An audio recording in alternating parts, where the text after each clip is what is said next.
Assalamualaikum warahmatullahi wabarakatuh. Perkenalkan, nama saya Muhammad Imam Sakri dengan NIM 2311513009. Nah, kali ini saya akan mempresentasikan materi pertemuan 5 mata kuliah manajemen project dengan judul materi yaitu Project Scope Management.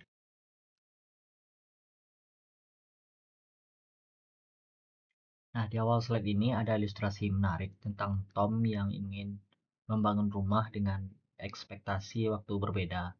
Ketika dipaksa selesai dalam 3 bulan, hasilnya tidak memuaskan dan boros biaya. Namun, dalam perencanaan 6 bulan, hasilnya jauh lebih baik meski biayanya membengkak. Inilah penting pengelolaan proyek agar ekspektasi dan realisasi berjalan seimbang. Nah, mari kita pahami definisinya. Scope adalah semua pekerjaan dan proses yang dilakukan untuk menghasilkan produk proyek. Nah, produknya sendiri disebut sebagai deliverables. Deliverables. Tugas kita di sini adalah mengidentifikasi dan mengendalikan apa saja pekerjaan yang termasuk atau yang tidak termasuk dalam proyek. Jika tidak dikendalikan, proyek akan terkena scope creep,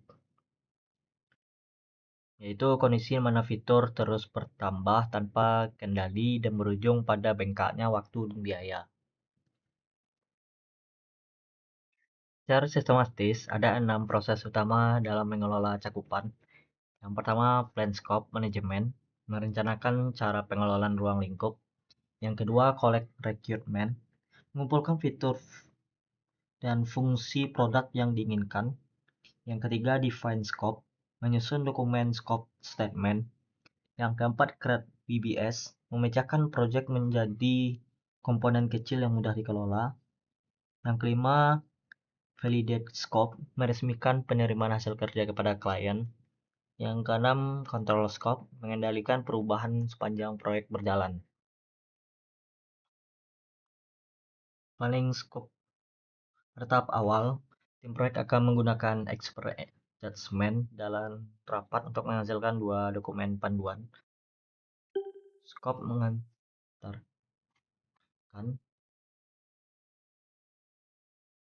Baik, saya ulangi. Pada tahap awal, tim proyek akan menggunakan expert judgment dan rapat untuk menghasilkan 2 dokumen panduan, scope management plan dan recruitment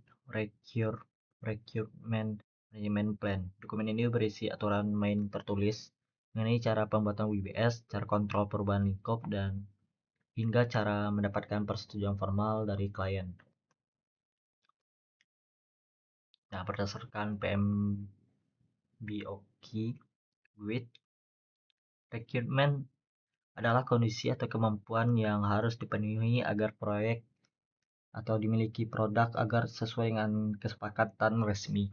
Di dalam dokumen rencana ini, kita mencatat bagaimana persyaratan tersebut akan dianalisis dan didokumentasikan, diprioritaskan, dan dikelola atributnya.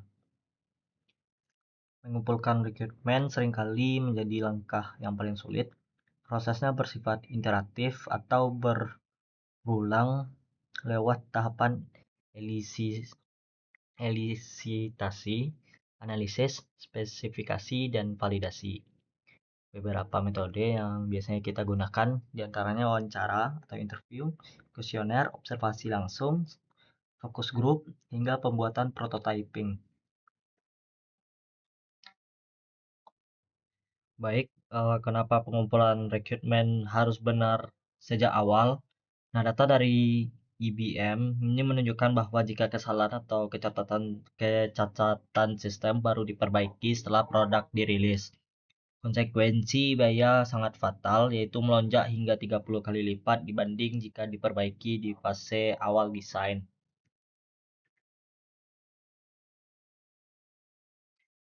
Mari kita lihat studi kasus menarik dari buku How Google Test Software. Google membebankan tanggung jawab kualitas produk sepenuhnya pada coders atau pengembang. Karena kualitas sudah dipastikan bagus sejak kode ditulis, Google tidak membutuhkan banyak staff testers. Nah, selain itu mereka tidak kaku mengikuti tren metode agile atau Strum dari luar karena mereka sudah memiliki proses internal sendiri yang terbukti cepat. Untuk memastikan semua persyaratan terpenuhi tanpa ada terlewat, kita menggunakan Recruitment Traceability Matrix atau RTM. Ini adalah label pelacak yang mencantumkan nomor ID, nama item, kategori, sumber, hingga status pemenuhan.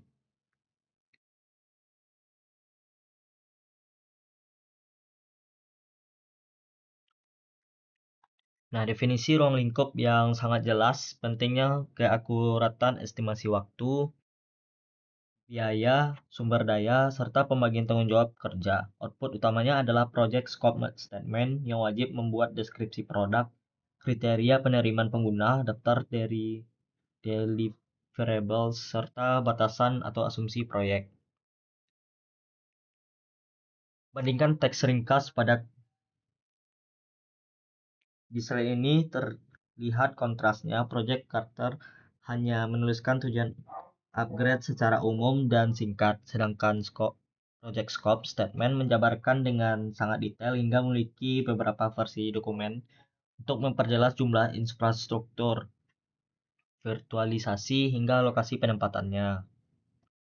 WBS adalah pengelompokan pada pekerja proyek berorientasi pada hasil nyata. WBS menjadi dasar penentuan jadwal, biaya, dan sumber daya. Metode pembuatannya disebut dekomposisi, yaitu memecah komponen besar ke level bawah hingga unit terkecil yang disebut work package.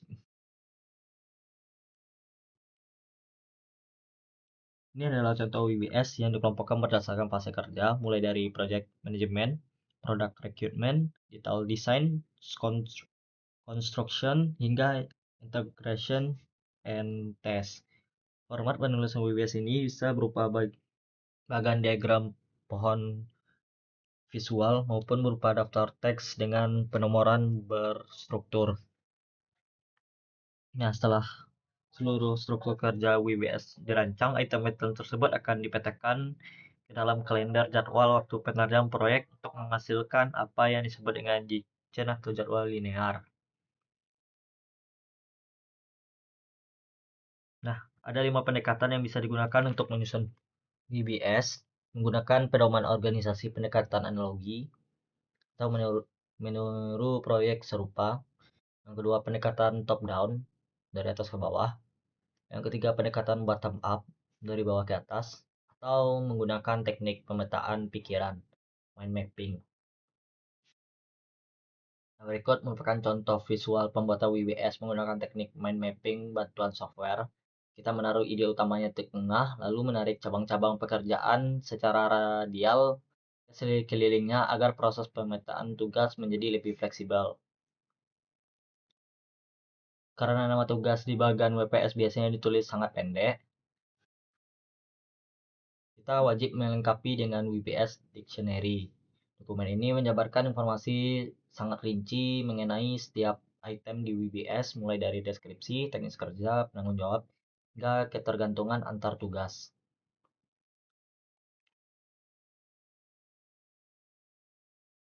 Dalam menyusun WBS, ada beberapa aturan penting.